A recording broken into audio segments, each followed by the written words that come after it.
گھرانوں میں جو مسجد کا رخ کیا جاتا ہے وہ دو مرتبہ زیادہ کیا جاتا ہے۔ ایک تو بیاہ شادی کے موقع پہ کہ دولہا نماز پڑھے گا چاہے فجر کی نماز نہ پڑھی ہو۔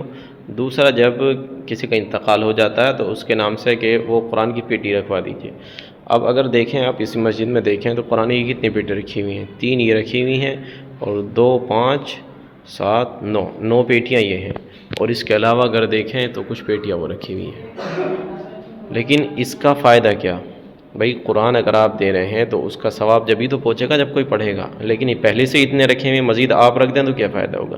تو بھائی آپ کا مقصد ہے کہ مردے کو ثواب پہنچنا، تو آپ مسجد جائیے، وہاں دیکھیں کس چیز کی ضرورت ہے، اس کے بعد میں پھر اس مسجد میں جس چیز کی ضرورت ہو تو وہ بھلے ہی آپ کے بجٹ میں ہو یا کم ہو، آپ اپنے بجٹ کے اعتبار سے اس کو دے دیجیے تاکہ اس کا استعمال ہوتا رہے اور آپ کے مردے کو ثواب پہنچتا رہے۔ تو اس چیز کا خیال رکھیں، اب یہ بند ہے اور کھلے گی نہیں تو کیا ثواب ملے گا؟